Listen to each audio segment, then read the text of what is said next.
ሰላም የተወደዳቸው የቻናላችን ቤተሰቦች፣ ዛሬ የደም ግፊትን ለመቀነስ የሚረዱ 4 የቅመማ ቅመም ምግቦችን በዝርዝር በዚህ ቪዲዮ የምንዳስስ ይሆናል።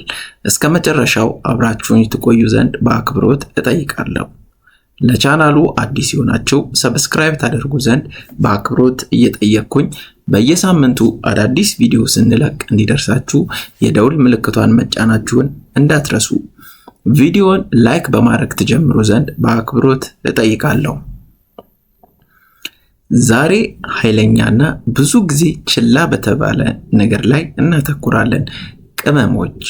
እነዚህ ጥቃቅን የሆኑ ነገሮችን ወደ ምግቡ ማከል የደም ግፊትን ለመቆጣጠር ትልቅ ለውጥ ሊያመጣ ይችላል።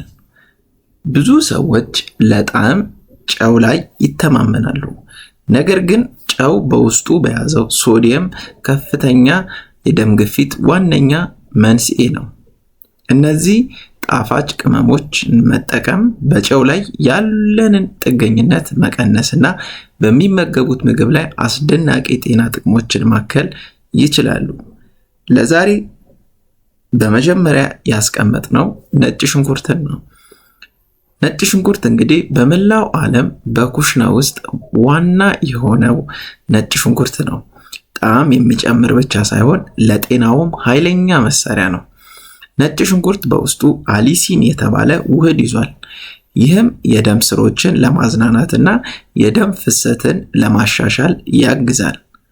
በቀላሉ ትኩስ ነጭ ሽንኩርት ወደ ወጥ፣ ሾርባ ወይም ጥብስ ነገሮች ውስጥ መጨመር እንችላለን።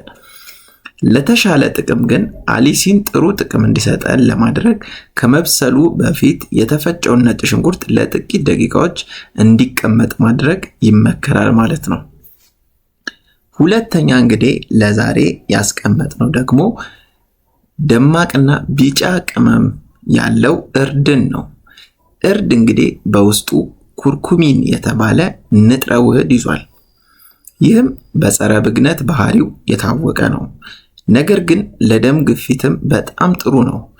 ንቁ ውህድ ኩርኩሚን የደም ግፊትን ለመቆጣጠር ወሳኝ የሆነውን የደም ስሮች ሽፋን ተግባር ለማሻሻል ይረዳል።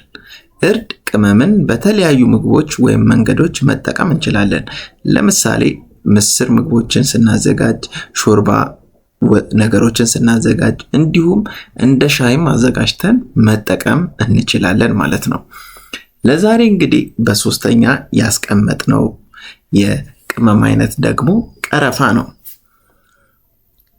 ቀረፋ እንግዲህ ጣፋጭ ሆነ የቅመም አይነት ነው። ቀረፋ ጥናቶች እንደሚያመለክቱት ቀረፋ ሁለቱንም የሲስቶሊክ እና የዲያስቶሊክ የደም ግፊት ልኬትን ለመቀነስ ይረዳል ማለት ነው። ስለዚህ የሲስቶሊክም ዲያስቶሊክም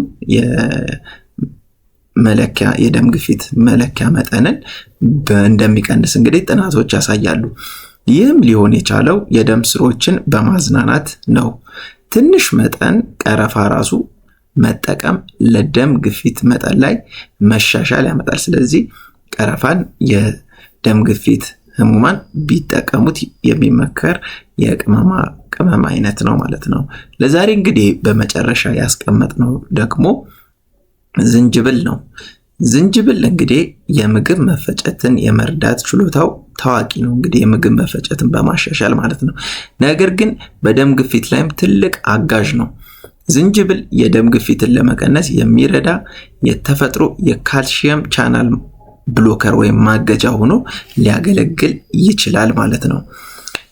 ዝንጅብልን እንግዲህ በሻይ ውስጥ፣ በሾርባ ውስጥ እንዲሁም ጣፋጭ ባሉን ምግቦች ውስጥ እንግዲህ በመጨመር መጠቀም እንችላለን ማለት ነው። ስለዚህ ከላይ እንግዲህ የጠቀስናቸውን 4 ዋና የቅመም አይነቶች ነጭ ሽንኩርት፣ እርድ፣ ቀረፋና ዝንጅብልን በመጠቀም እንግዲህ የደም ግፊት መጠንን ማሻሻል እንችላለን ማለት ነው።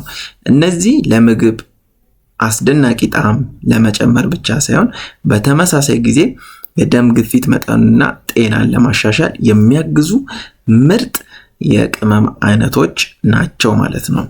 ይህ መረጃ እንግዲህ ጠቃሚ እንደሆነ ተስፋ አደርጋለሁ። እናንተ ምግብ ለማብሰል የምትወዷቸው ቅመም የትኞቹ ናቸው? እንዲሁም ለደም ግፊት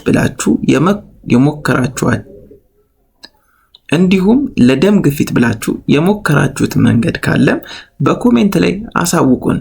ይህንን ቪዲዮ ላይክ ማድረግና ለሌሎችም ሰዎች ቻናሉን ሼር እንድታደርጉ በአክብሮት እጠይቃለሁ።